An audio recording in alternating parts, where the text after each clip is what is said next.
Kita mulakan dengan sejarah tulisan Arab. Perkembangan tamadun sesuatu bangsa itu bermula dengan seni tulisan. Tulisan Arab telah bermula sebelum kedatangan Islam pada kira-kira kurun yang ke-17 sebelum Masihi. Tulisan Arab berkembang maju dan diserikan lagi dengan seni qad yang bertujuan untuk mengindahkan serta melembutkan lagi tulisannya. Tulisan nabati adalah asal-usul daripada tulisan Arab kerana ia mempunyai huruf-huruf yang hampir sama dengan tulisan Arab yang digunakan zaman sekarang. Ini berdasarkan helaian mushaf Al-Quran yang ditulis pada zaman Khalifah Sayyidina Uthman radhiyallahu anhu yang telah ditulis dengan tulisan qad kufi. Perkara ini telah membuktikan perkembangan awal tulisan Arab adalah daripada pengaruh tulisan nabati. Sebelum kedatangan Islam, bangsa Arab menulis tanpa menggunakan seni qad yang rapi dan cantik sebagaimana yang ada pada hari ini. Namun begitu, tulisan-tulisan mereka adalah asas kepada kelahiran pelbagai jenis qad yang cantik dan berseni. Selepas Islam mula berkembang, pembaharuan telah dibuat terhadap tulisan di dalam Al-Quran kerana terdapat perselisihan dalam kalangan wilayah Arab. Perkembangan masyarakat Islam ke seluruh rantau Arab, Eropah, Afrika, Hindi dan China dan Asia Tenggara telah membawa agama Islam bersama-sama seni qad untuk disebarkan kepada masyarakat. Kita pergi pula kepada perkembangan seni qad.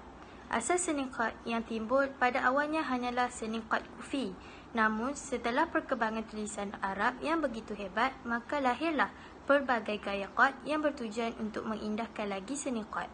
Seni qad semakin berevolusi dan menjadi lebih cantik selepas kedatangan Islam sehingga lahir seni dan gaya yang disebut dan dikenali sebagai aqlam as-sittah. Apa yang dimaksudkan dengan aqlam as-sittah iaitu merangkumi gaya seni qad, iaitu jenis-jenisnya adalah qad nasakh, qad tulus, qad riqa'ah, qad farisi, qad kufi dan qad diwani. Perkembangan seni qad telah membawa sebuah tamadun Islam yang hebat, bukan setakat di Timur Tengah, bahkan sehingga di Nusantara. Hal ini demikian kerana sesuatu bangsa yang bertamadun adalah bangsa yang telah mempunyai sistem tulisan yang mantap dan daya pemikiran yang maju.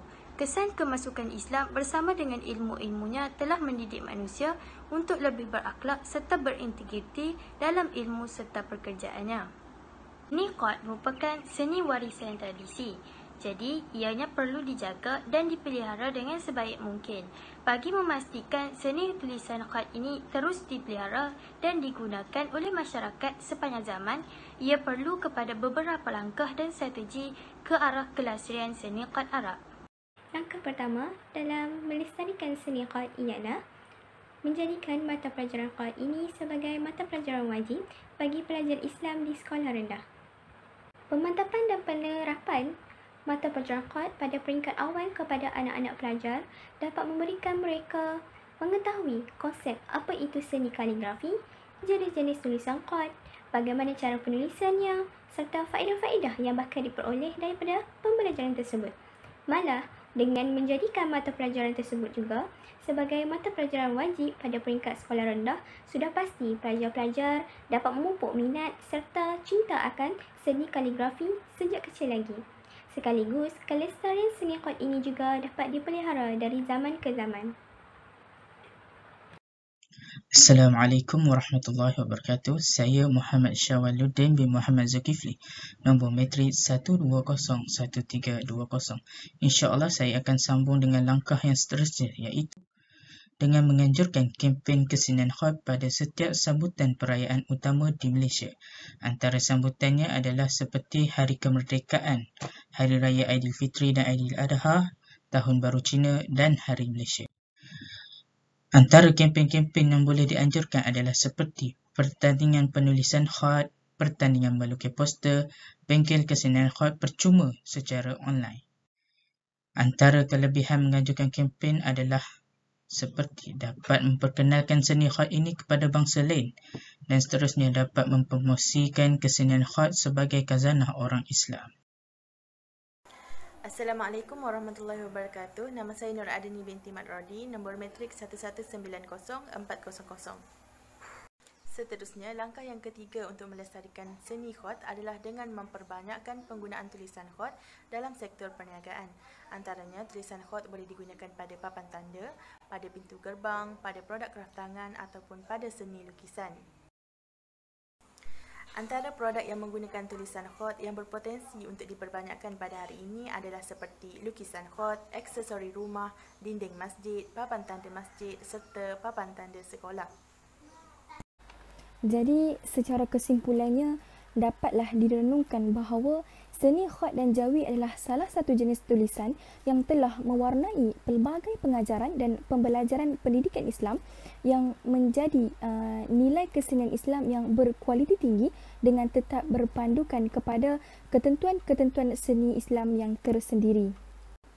Jadi, antara ketiga langkah yang telah dikupaskan oleh pembentang sebelum ini, iaitu menjadikan mata pelajaran khot sebagai mata pelajaran wajib, membuat kempen seni khot pada setiap perayaan dan memperbanyakkan penggunaan tulisan khot dalam perniagaan merupakan satu inisiatif yang baik untuk kita terus melestarikan seni khot sebagai tulisan khot Islam yang kekal sehingga abad ini.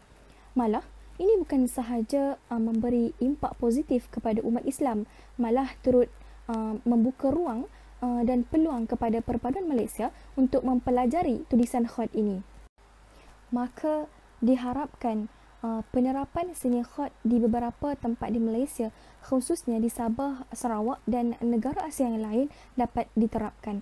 Selain itu, Jabatan Agama Islam juga haruslah membantu dalam mengembangkan seni khot supaya tulisan tersebut terus dapat dikekalkan dengan gaya tulisan yang tersendiri. Okey, seterusnya pihak kementerian juga diharapkan untuk membuat sukatan pelajaran agar pelajar dapat menggunakan kemahiran khusus, iaitu kemahiran jawi.